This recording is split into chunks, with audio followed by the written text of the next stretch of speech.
Good afternoon, ladies and gentlemen.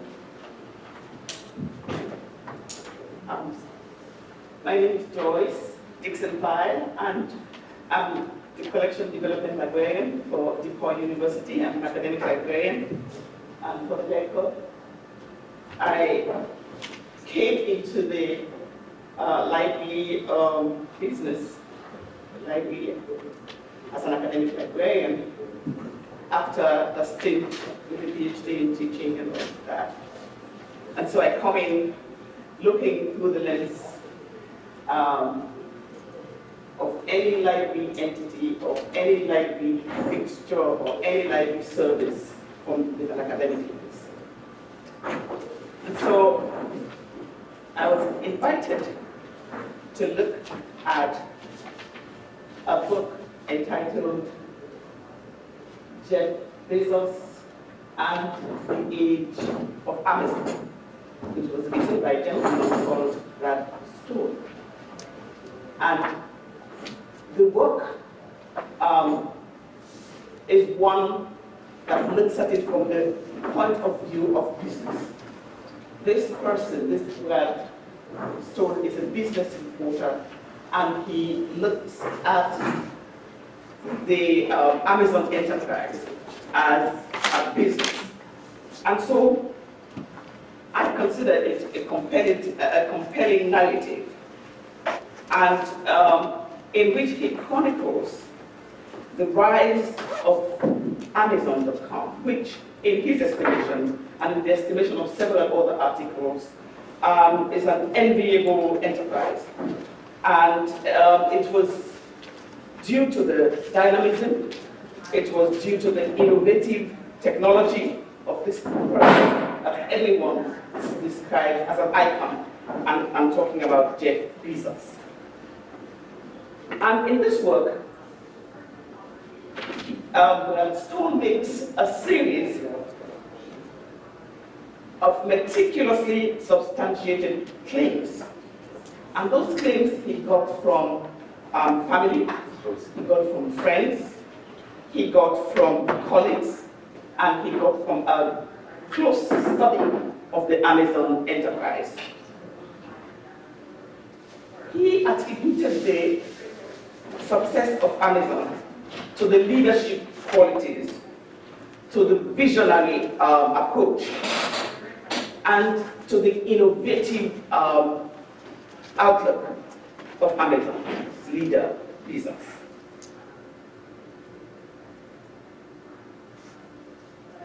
I look at the work as something which has an interdisciplinary focus, because when I looked at it from the point of view of libraries, I saw users, I saw business, I heard clients, I heard users' needs, I heard satisfaction. So I am looking at it from across those lenses.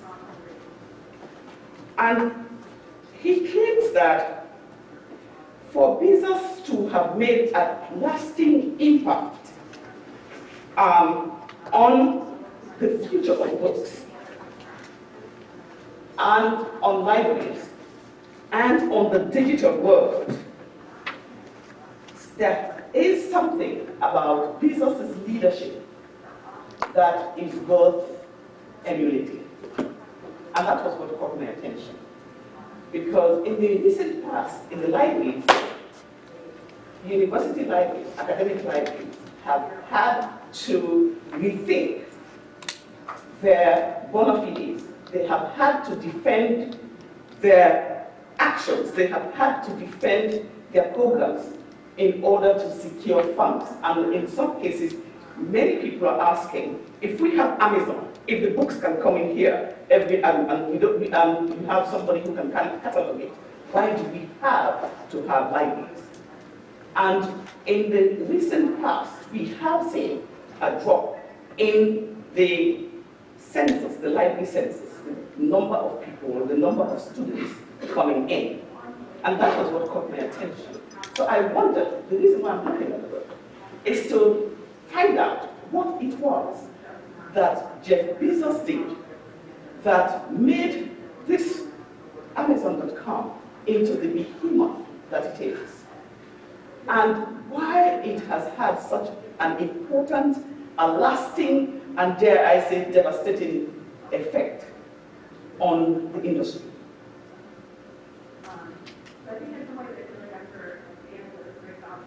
The Amazon phenomenon, according to the book, has not only revolutionized access, it has engendered an operational shift in resource acquisition, in technology, in research, in reading habits, in preferences, and in styles, all of which are linked to access to library collections and also to e-commerce in general. In this paper, I will talk briefly about the setup of the book, but it will be a question and answer. It will be a kind of discussion about those services, those leadership qualities that so affect us in Amazon. So push us to copy it to the point where reference styles in the university libraries, have changed. Last week, there was an article in the journal of, one of the journals of medicine, in which a doctor lamented that because of the influence of Amazon, identity connection, because of the influence of Amazon on the students, that many of them come into the operating room. The students would come into the operating room reading something on their Kindle. And he was very perplexed about that. So I wondered what it was about Amazon. What is it about it that has so revolutionized our craft? In the Everything Store, Brad Stone discusses and explores how Amazon has, in context, in detail, in insights and style, enriched and reshaped academic attitudes to reading and to cultural learning in general.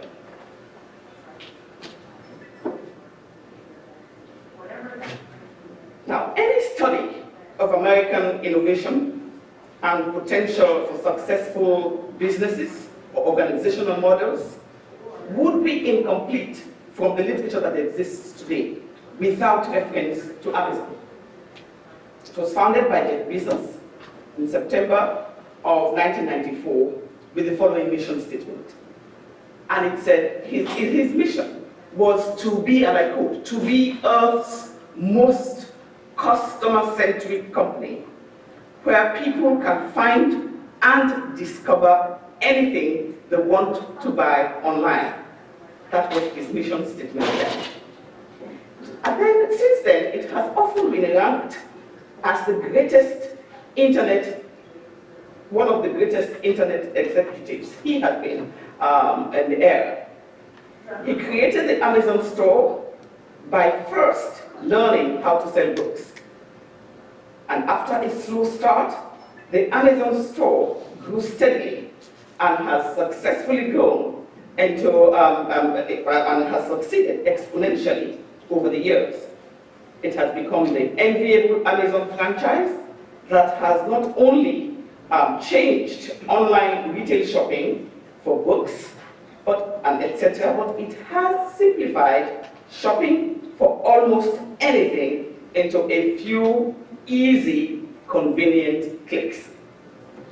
From his early beginnings as a computer expert, Bezos worked diligently. He used many progressive strategies, including sometimes strong arm tactics, all guided by a keen entrepreneurial vision and drive. From the knowledge he obtained from books, he took to management, and he took to service, and he took all of those to inventory and also to the process of handling his finances. He used his entrepreneurial abilities to streamline innovations that significantly improved customer service and customer experiences, and he made profiles of individuals and customers and made Amazon into the phenomenon we have today. One of his first features was to make Amazon an enterprise that has easy access and navigability. And those words are buzzwords in library, in user services. If you look at the chapter 1 in one of the library books, it will tell you user needs, user satisfaction, and ease of use of most of the software that we work with. So those were the words that struck me as interchangeable in library science. I looked at it from the point of view of those services and words and expressions that we use in library services. If we had a piece of software and we said, oh my goodness, this software permits easy access and it permits navigability, we would find it very attractive. And he made results lists. He decided to set up his results list, and he gave options on the results list.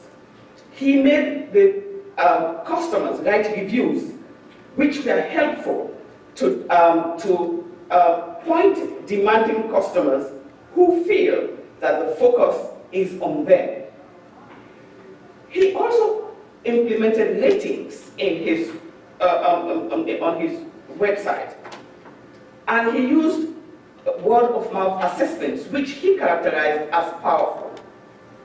And he employed a business strategy that keeps sellers, producers, and others keen on making improvement. He always insisted on improvement as they anticipate customers' responses to the company's the response to the promise of timeliness, quality, and trust. So from the beginning, he insisted that he wanted to have a website which was navigable, which afforded the user easy access, and which also afforded the user ready response and timeliness of delivery. If you looked at the early website, you will see a recurrent feature which says, see also. It was a replica of the needs, of the choices of people who had come on the site. And I have to call your attention to the fact that throughout this book, you will see that, I don't know.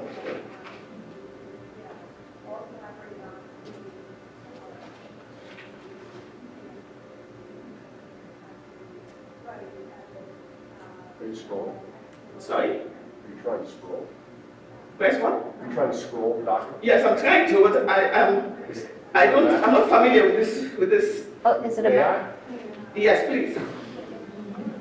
You got it. Oh, there you Yeah. go. You do. Yeah, okay, I'm just bringing him. I want you to look at it. When you look at how benign he looks and how young he was, I want you to remember that is there anyone here who has read the book? No, you've read the book. You will see that it is, as a literature person, you have to forgive me when I read in tropes. If you look at the word intrepid, and if you look at the word frenetic, if you look at the word insistent, if you look at the word mindless, inconsiderate, those words would capture his attitude, his professional attitude at the beginning. This was a young man who decided that his colleagues who were going to work for him should not even go home, they should sleep in their cars when they had to complete a project, when Amazon was starting. He said, you cannot take lunch, sleep in your car, so that you can be here the next day. I'm not suggesting that this is the kind of thing that the library directors should do to librarians, because they wouldn't be able to pay you enough. But that aspect of leadership, which was insistent, which was desirous of creating a product that was incontrovertibly easy to access, easy to receive, easy to mail, was the cornerstone of his work and to produce user satisfaction. Those were motifs in the work. They stood out as motifs throughout the work. And that is the first point I wanted to sort of to make about this work.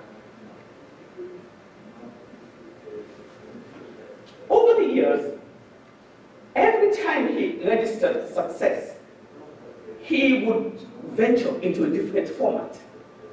Remember, he started with books. Then he ventured into different formats. But I am not paying attention to the other things. I am just looking at books, specifically and film, feature films, because that is what we deal with in the libraries. I'm looking at that part of our work which relates to Amazon, not the entire thing. In an earlier book entitled One Click, it was written by somebody called Richard Brandt. It's a smaller book, but he looked at the concept of one click. Remember that when you go on Amazon, there is a section which says it is buy now with one click. Well, that aspect also affected the business of Amazon. And the reason I'm pointing it out is because recently there was a spate of discussion about students' attention in reading. Last year in this forum, a writer called David Durant wrote a book about reading, the book was entitled Reading in the Digital Age, in which he lamented the fact that the students come to the reference desk and say, I just want 2 articles or 2 reference articles, that's enough. Even if the reference librarian was pointing that there were other books, the student said, no, I need 2. That's it, those 2 will be sufficient. And so he made that connection with that one click, the one click. Just go in there, buy one click, you paid your credit card and everything. And he felt that that quickness, that speed, that rapidity, that lack of reference to other pages, to earlier pages, affected more than the business. Now, in that book, entitled One Click by Richard Brandt, he charts the growth of Bezos, and he credits his unparalleled success and Amazon's longevity to Bezos' forward-looking and insightful and ruthless business sense. While it is indisputable that Bezos had a keen sense of business, this attribute has not always been considered successful for all levels of workers, some who were sometimes overqualified, underemployed, high rate of hired and fired employee turnover, but coupled with the fact that Bezos was never phased. He brought in people who had degrees in computer science and everything. Some of them worked in warehouses, some of them packed books, some of them built workbenches. He just wanted them to succeed, for his business, his product to succeed. Now, using simplicity, speed, intuition, the Amazon website sought, and I quote, to offer an unprecedented number of books at the cheapest possible price and deliver them quickly.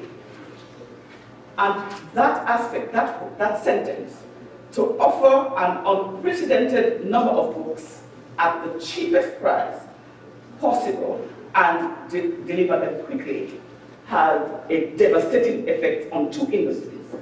One was the bookstore, the American bookstore, and this other one was library acquisitions. And I will repeat that. the fact that he intended to create a business that was going to give, to offer an unprecedented number of books at the highest price possible, at the cheapest price possible, and deliver them quickly. That affected, and I dare say devastated, the bookstore industry, and also affected the library acquisitions process.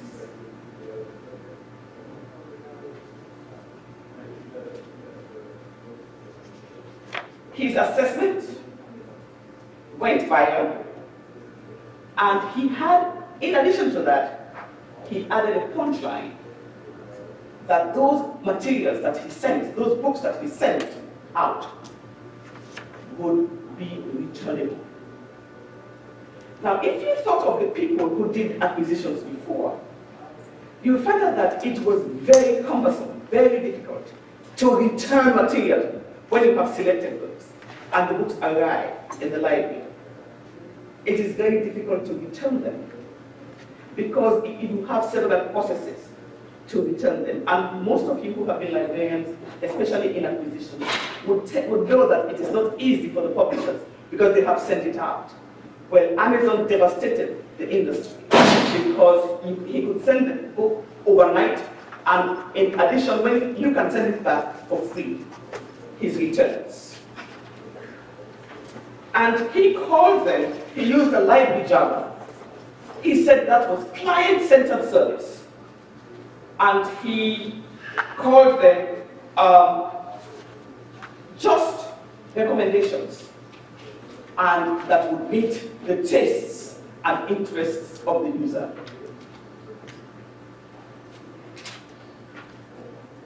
He also said that he was trying to adapt to the needs of the customer. And when he put all of that together, he made an impact on e-services.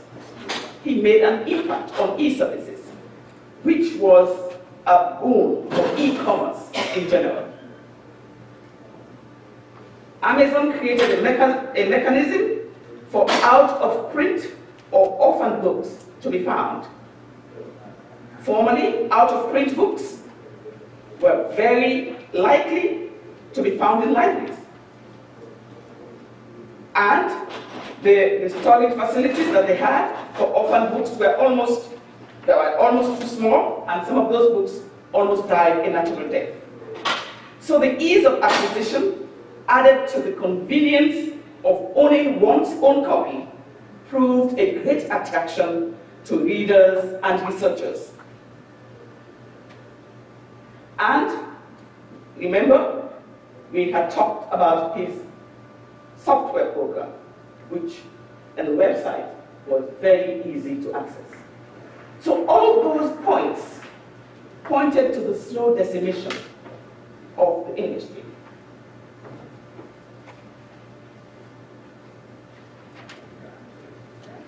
So the book is divided into small chapters. And if you are interested in business, you would read the growth from one point to the other. But in the early chapters of the book, he talked about the creation of his website. And the reason I'm focusing on it is because in the library website has become the portal, is the portal of our craft. People get to know or not know about our work through the website.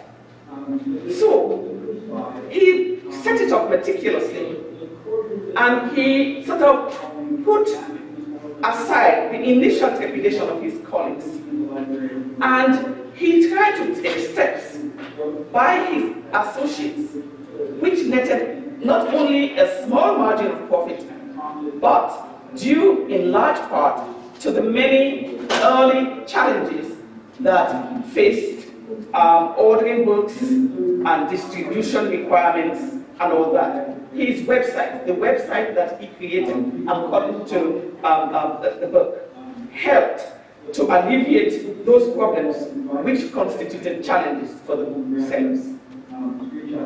Now, in addition to all these qualities, Gladstone noted that Bezos was very good at crafting strategies for success.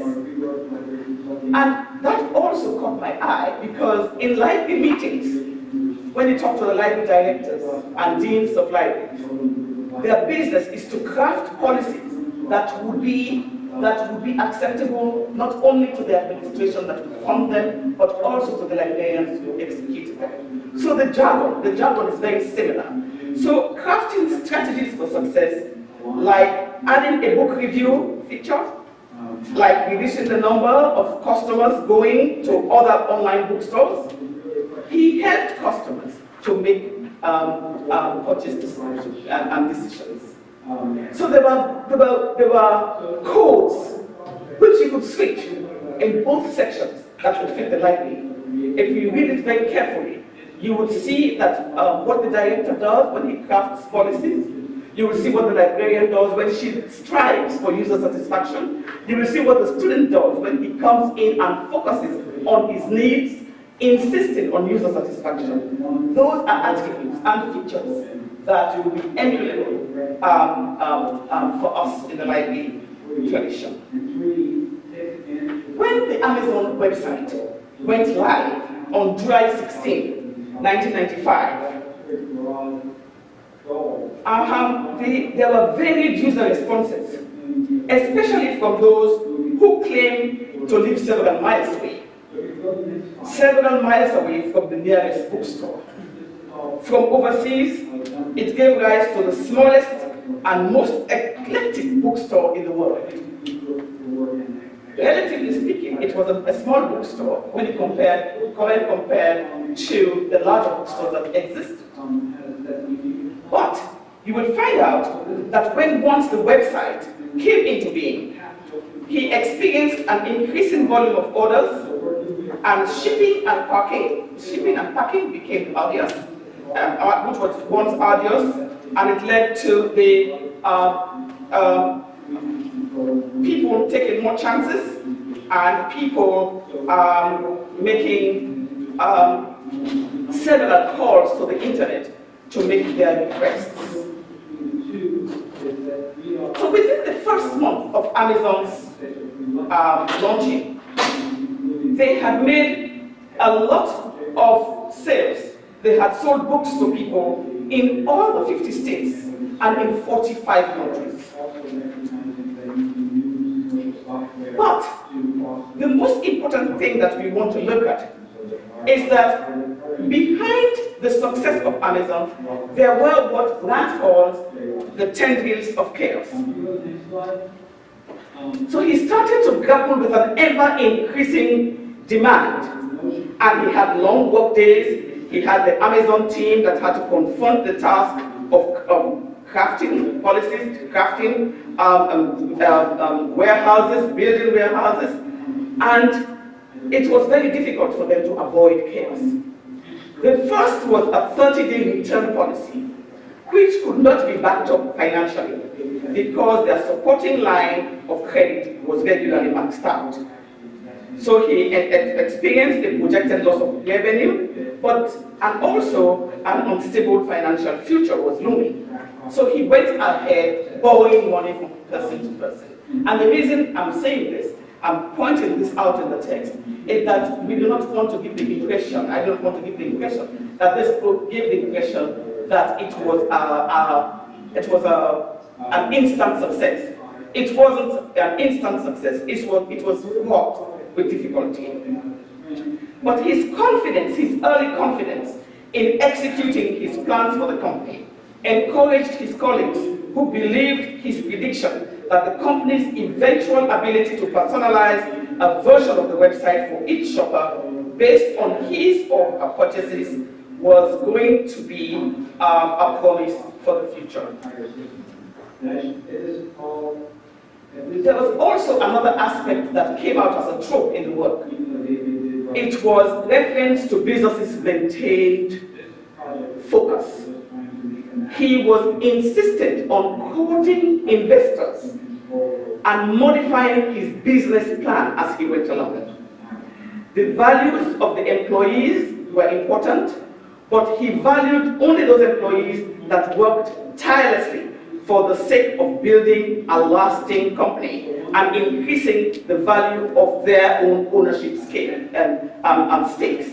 Those employees who left early left to their own discredit, because when they left, all the options that were promised to them were not given to them. They left, but he was the one, together with his faithful team of workers, who endured.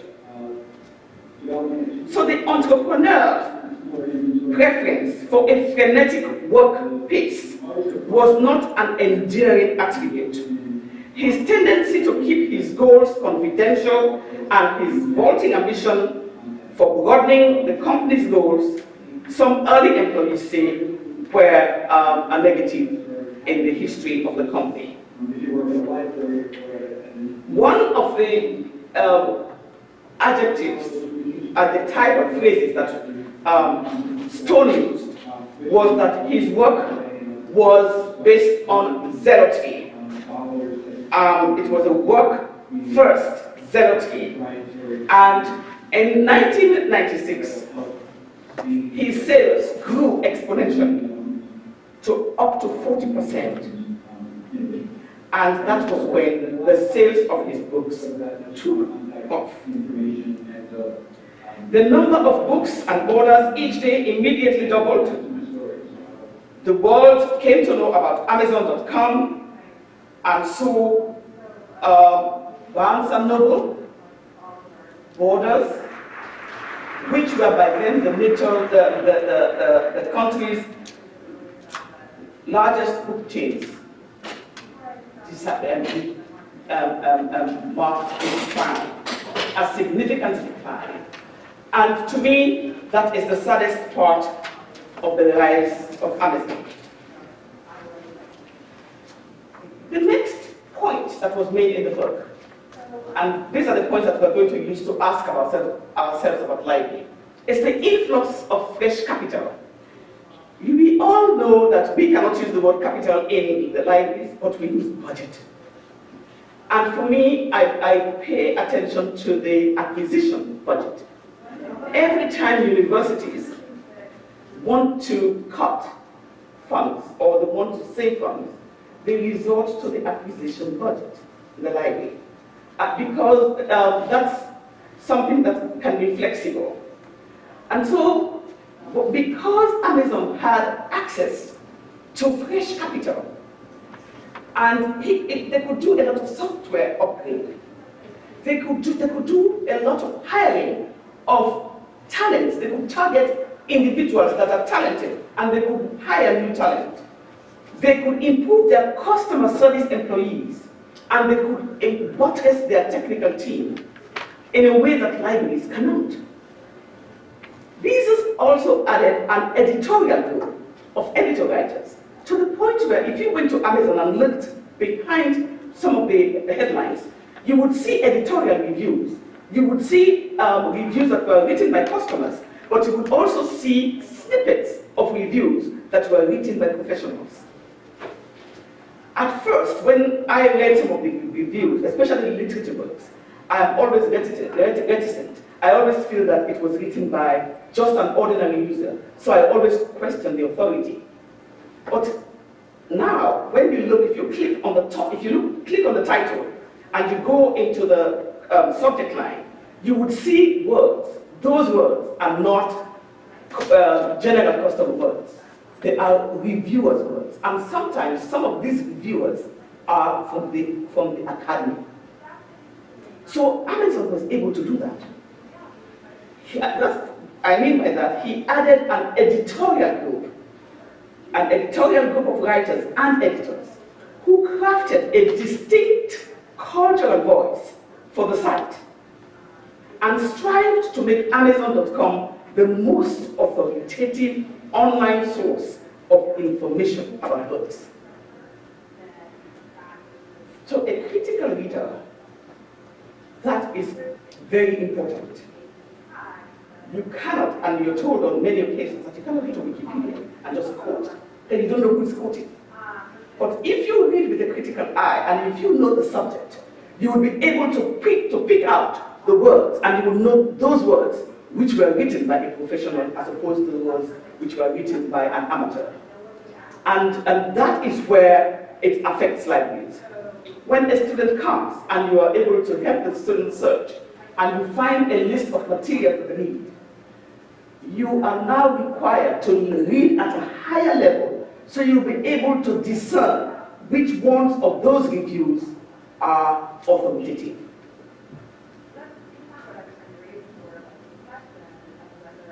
But the success of Amazon, did it affect bookstores alone?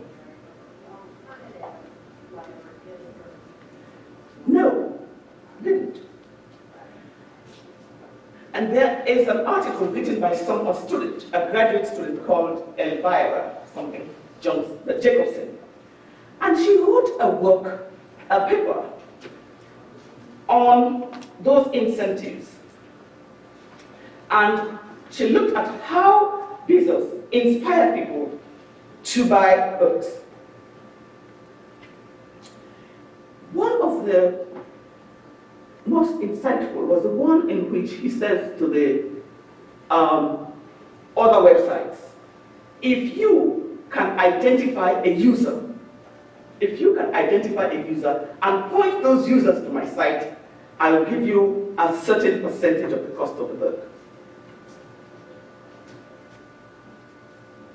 He gave incentives, financial incentives for other websites who sent customers directly to Amazon to buy a book.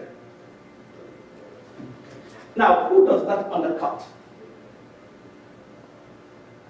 Who does that undercut? The bookstores. And so you see that the bookstores have had two strikes against them. So this access to capital, fueled by Bezos' ambition, his optimism, enabled the meteoric rise, the meteoric growth, which in turn led to more customer orders, longer work hours, and a frenetic work pace. And according to one employee, life for them just stopped. You are stuck in amber, he said, but inside that amber was frenetic activity that no one else could see. I hope as we go, you are listening and trying in your minds to make comparisons or otherwise with libraries, because we are coming to that.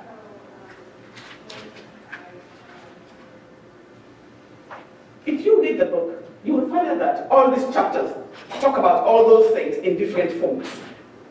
But now, let us identify those areas in library science, in library practice, that were adversely or positively affected by Amazon. First of all, reference service. What do you think Amazon does, the presence of Amazon does to reference service? Anyone? What do you think the presence of Amazon does to reference service in general? Yes? Could you tell me who you are? Oh, Yes. I'm a publisher, National Academies Press. Yes, okay. We license to them, we Yeah. deal with the devil. Actually, one of the rationales we have for it is that they tend to increase discovery of our books. Okay. Okay. Thank you. What else? Anyone?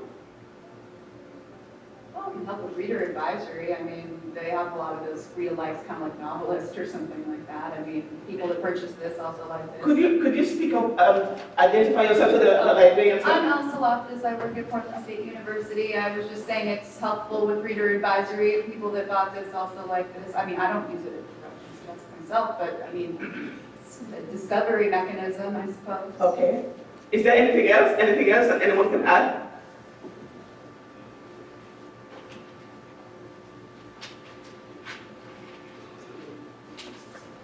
Anything else? Anyway, does it make any demand on the librarian? Does it make any demand on the librarian?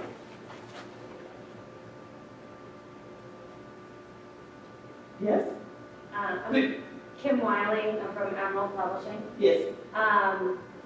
Just in terms of my own personal experience with, my own process of things and, Yes. and how some of my friends work, is that they'll often use Amazon as a discovery service and then proceed to the library to then either check it out there or request it from the library and stuff like that. So I feel like a lot of what Amazon does is obviously very much towards pushing the sale. However, I think especially now, a lot more people are becoming more savvy in terms of using the great user experience for their own purposes, but then still using, the other resources that are available to them, either in the form of the library or other sources. Okay. Anyone disagree or anybody with an additional observation? Yes? In terms of what? Could you? Oh, sorry. Yes, could you? Heather Nicholson, Strathcona County Library, I'm a public librarian. Okay. And I do find that Amazon generates a vastly increased amount of patron requests for books that they probably wouldn't have found or heard of otherwise. And often ones of questionable quality. Thank you. Now, that point is very important because it has this platform, because it has the wider platform. It can list books that are published almost anywhere where they can do it. So you have a wider array. So if you are looking for a book about something, you can even do a subject search and search by subject and then find what is there and then decide whether you are now going to the library to look for it or to buy it. That's a very important point. But then, did they have, yes? Kathy Kowarski, the Air Force Academy McDermott Library. One of the things that I've noticed is that customers coming into the library want our OPAC to look like Amazon. Hold that thought. Yes, any other point? Yes. Desmond Miller, Laurentian University. Where? Laurentian University. Okay. Speed. Any other, you're coming close. One more thing? Yes, please. I'm Sandra Lee from Fermi National Accelerator Lab. Yes. People don't come to the librarian for book recommendations anymore. They just go online. And sometimes the most popular books on Amazon aren't very good. And sometimes they're not even books. I've had people request items that were reprinted from Wikipedia or were reprinted from a journal article. An additional point, Amazon has now coupled up with Goodreads so that when people want to do a review or look at a review, they can click on the Amazon webpage and go straight to Goodreads for reviews. Yes. Because you will call it intellect academic hubris. Some of the students come in and they feel that because they have been on Amazon and they have seen that list of all the materials out there, they feel that they know how to search. And they feel that they know what the good material is. And they feel that they know that because sometimes you have one or two words which look like authoritative words, they know the subject. And then somebody then used that dreaded word that you now feel that you can take an excerpt out of Wikipedia and think that it was authoritative material. That is nothing more devastating in the academy than for someone who does not know a subject to play with it. It is good when it is meted out to an audience like other students who may not know. But when you play it with someone who is an expert in the field, most of the time it affects the faculty-student relationship because it shows that you do not feel that the teacher has any bona fides and that the teacher feels that you are suffering from good hubris because you do not know that you do not learn. And that is how I read. And also, the lady in green made a point that some of the students do not come to the library anymore. They do not feel that they need to come to the library because they can get it on Amazon. And I can tell you that it is not a far-fetched, proposition. Recently, a colleague of mine, who happens to be director of a small public library, told me that they had to go to a public meeting to discuss, when I was talking about this work, I was telling her, because I didn't have any public library experience, so I was talking to her for her to give me her perspective. She said, well, you know, with public librarians, we have to defend our budget in the county officials, because they fund it. That's how I understood it, that they would take their claims there and they would fund it. She said that out of Boston, one of the small towns in Boston, she said that they wanted to increase taxes because they wanted to introduce more books and also to buy audiobooks, because most of the people were coming and asking for audiobooks. She said in exasperation, the councilman got up in the library and said, I was born here. He was pounding the table. He said, I was born here. I went to school here. I never went to the library. Who needs the library? Close it down. So because he felt that, he said, we have Amazon. You can go to Amazon. Why do you need it? That was her own experience of Amazon. So it was not a kind reaction to those librarians in that room. So I thank you for your comments. And you hit it, that you have a panoply of choices. You have people who feel that they have seen it all and that they don't know to go there. And sometimes they don't know how to discern. They cannot discern the authoritative versus the non-authoritative texts. And that is just the tip of the iceberg for reference services. Now, what about acquisitions? Acquisitions, I mean those people who actually buy the books, who actually do the accounting, who actually do, and most of you here have a lot of experience with invoicing and talking to the publishers. What is the experience that you think this kind of one-click, buy the cheapest book, bring it, send it to you overnight? What do you think the effect would be? Any suggestions?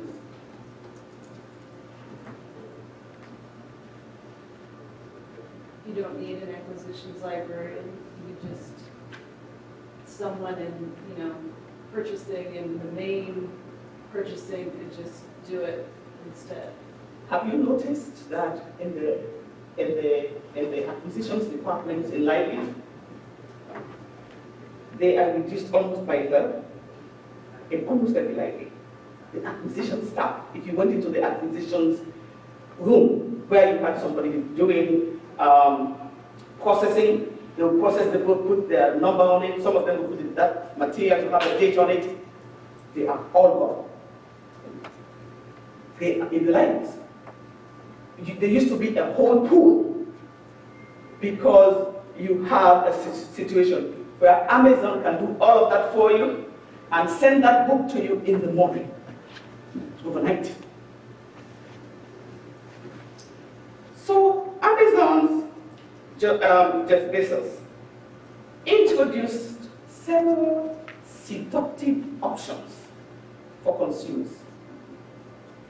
Even the observers of the company have frowned on the pace, etc. This enterprise has put a high demand on leadership in the library. It has put a high demand on reference services.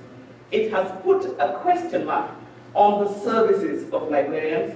It has questioned the census, the traffic of users into the libraries. It has increased leadership, but it has devastated certain areas. And that is also a motif in the work.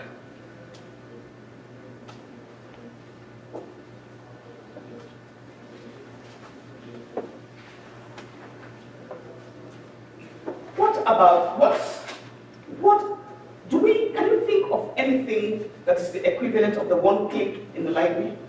Like when you buy books with one click on Amazon, can you think of anything that is similar in the library? Or is there anything we can improve in the library that will bring us close to that? Yes, Rachel Sneed from Texas A&M. yes. We have a suggested purchase, which it's not as easy as Amazon, but it's on the front page, you click it, you put in the title, the author, the ISBN or ISSN if you've got it, and then you hit send. And if it's under a certain amount, we automatically order it and send a notification to the patron that it's in, and they can pick it up. And that patron is a student or? Student, faculty, anybody who has access to the library. Okay, that's good, that's very good, I haven't heard of that. What do you call it? Suggest a purchase? Suggest to purchase. What else? Was that good or bad? Was that, how is that helpful?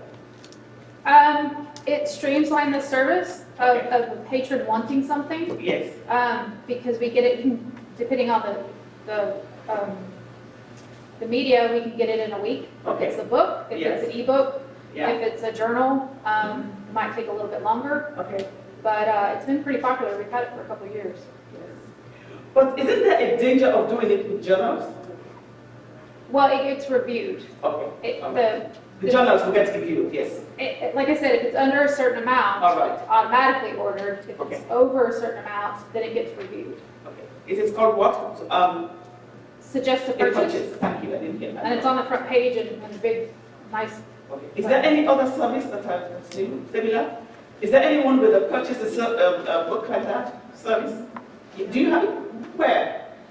It's on our library webpage too, and they just fill out, basic information, and we will buy it for. Okay. We do have a request a book, but it is not, not everybody can use it. But then the funny thing is that if they request the book, in the end, the acquisition circles it right back to me. For some reason, they circle it. I think to say, is it all right? Do you see what I mean? Is it all right? Because sometimes the sneaky book, which is, I don't know, the sneaky. Is there any other service like that? Is there any, yes? Yeah, we have one also. You do have one, and you feel it's effective? We're still in the first 2 months of it, so. Oh, okay. no assessment yet. All right.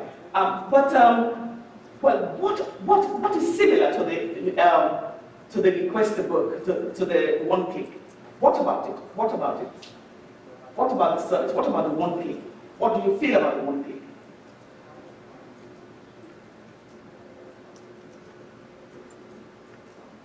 Is it easy? Is it convenient? Is it, what is it? What does it take away? What does it add? I know you know it. Instant gratification. They love that instant gratification. Ebook. Instant gratification. Instant gratification. And now what's the danger of instant gratification in the academy? What's the danger of instant gratification in the academy? We do not have unlimited budgets. And sometimes you have to say no. And sometimes the collection librarian, or it's me, would have to say no for some reason. And usually I do not say no because of money. I do not say no because of money. I say no for something very different. Because we have people who are trained in acquisitions to handle the money. But I do not handle the money. I look at the academic background of the work. So, yeah. But then the commercial, what's the commercial value of the one click? What's the commercial gain of the one click? That one, buy this with one click. Speed. Speed? Speed? There's something else. Demand driven? Sorry? Demand driven? It is demand driven. It is demand driven. It's quick. But the buyer does not go anywhere else. And that is the bottom line for Amazon. When he says, he gives you all of that, and you say this and this and this and this, you don't have to go over there to browse somewhere else. Buy it here with one click. Because it is a way to maintain not only the user focus, but Brandt said that he used it to prevent the buyer from browsing other buyers' websites. So if you were buying a book, and that book really was published by somebody who was linked to Barnes & Noble, but Amazon carries it, and you're on Amazon and you've clicked 1, 2, 3, 4, and it says, see this, and you've clicked 1, 2, 3, 4, and it says, buy it with one click. Are you going to Barnes & Noble? You're not going to Barnes & Noble. So that's the third strike against the bookstore. And then once you have done it, and you wake up in the morning and you come and you see a box outside your door and you see the books there, what happens? You become a loyal customer. So it fosters loyalty and it fosters trust. And if you read that book, like some people read the book, and some people are so good, they read a book and you wouldn't even know that they read it. Because they just touch it like that. Well, like me, I keep a book. I read the book, I bend it, I come back to it. I cook, I'm in the kitchen, I'm looking, I mark something. So you don't want my book. But some people can then return it for a price. They can return it for a price. They can return it for a price. And so it makes buying the book less tedious. And sometimes, in some people who live very far away, it is easier than coming to borrow a copy from the library. And then it simplifies the buying method, and also it saves time. And it's also convenient, it maintains the focus, and it increases the buyer's trust and not just loyalty. And those were the points that were made by both Grant and Stowe. Now, let us look at the use of the internet. As librarians, we use the internet all the time. And I'm not telling you seasoned librarians and publishers anything by saying that if the internet were to collapse today, we would be in trouble. Now, can we evaluate the effect of the internet on library services? Like how Amazon affected it. Somebody made a comment.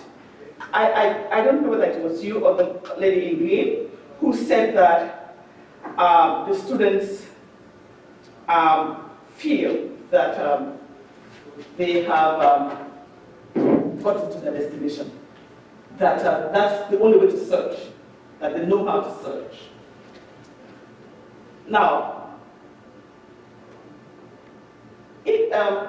Amazon, because of its money, we know that on the 4th of September, there was an article, I think it was in one of the economic journals, I can't remember now. But they talked about Amazon having reached the $1 trillion mark. It is now a $1 trillion company.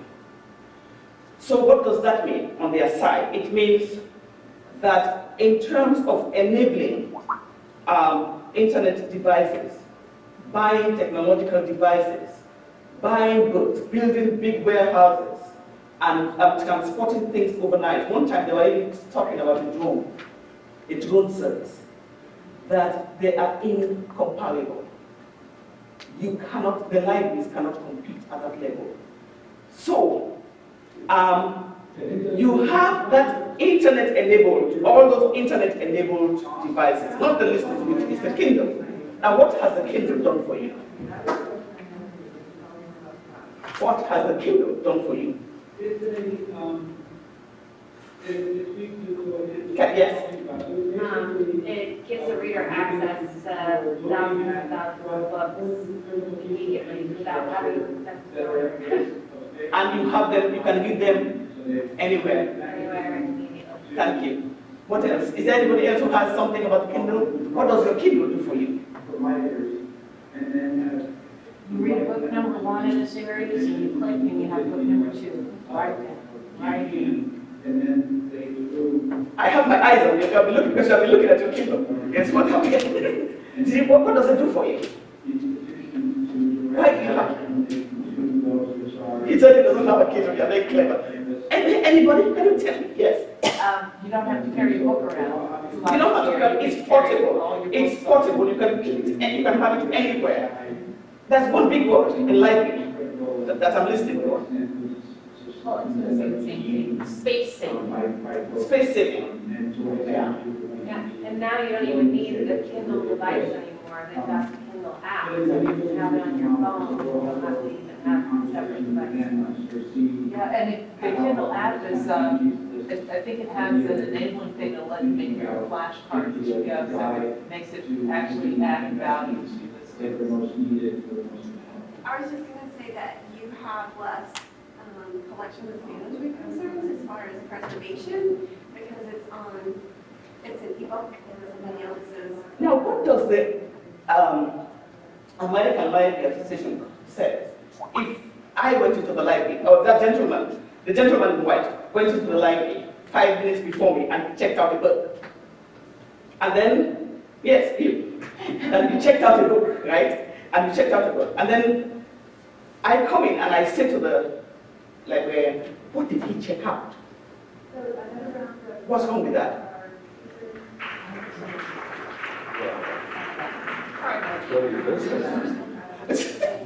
Yes, that's true, but put it in academic language.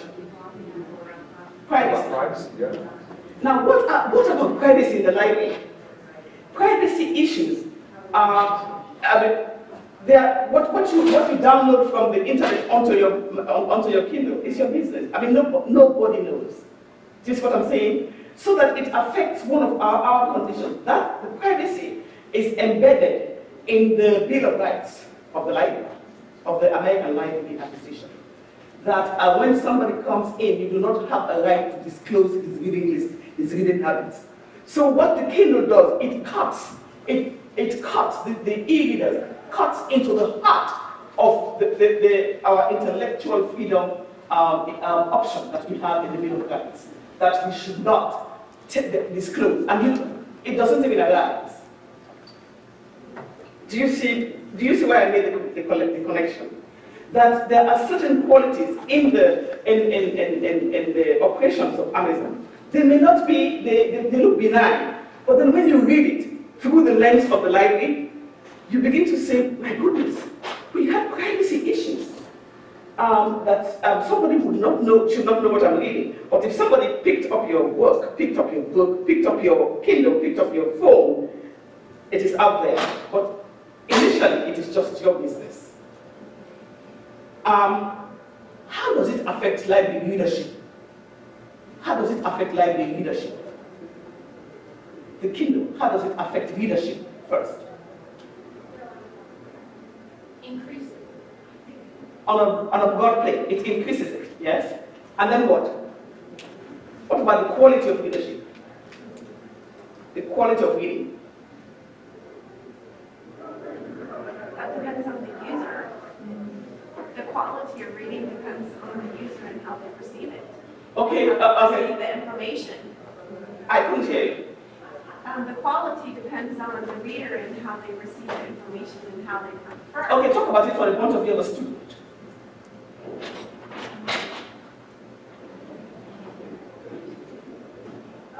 She didn't hear your question. Talk about it from the point of view of a student. From the point of view of the student. Yes, a student comes in and he has a book, he has all his books on the Kindle. Does he read all of it? Or does he just read chapter 2, 3, 4, chapter 8, and then he jumps, highlights chapter 7, and what is the quality of the leadership? It's not sustained. It is not sustained. And most of the time, the students cherry pick what they want to read.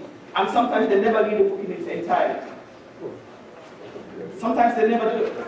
And sometimes when the book is long, they never read all of it. Now, most of you may not believe me, because when I'm sure looking at the age range, and mine, when you went to school, when a professor puts Tom Jones in front of you, or he puts Ulysses in front of you, or he puts Anna Karenina in front of you, or he puts Marquis de Sade in front of you, you read that book from cover to cover. Right now, the students have a right not to read from cover to cover. They can read, they can read chapter 1 and 2, and chapter 3 and 3.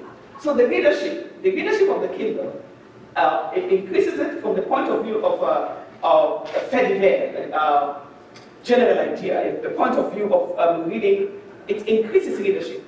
But from the point of view of you all in the academic field, you all dealing with students, you all dealing with references, you all dealing with your children coming home with their homework, you also have the question of sustained reading and quality of reading.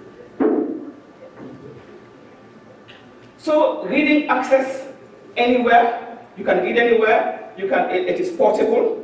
The internet-enabled device has promoted ease of access to books, to cheap books, and it has affected the number of library users. The cost of the Kindle continues to decline, and it is more affordable, and it has made it possible to increase readership, but it carries, you can carry several e-books and read it anywhere, so at the same time, it is not altogether a positive thing for the quality of reading. On that note, I will stop. And I want to thank you, I want to apologize for my colleagues who are not here. And I hope I was able to provoke you into going to read this book. Thank you very much.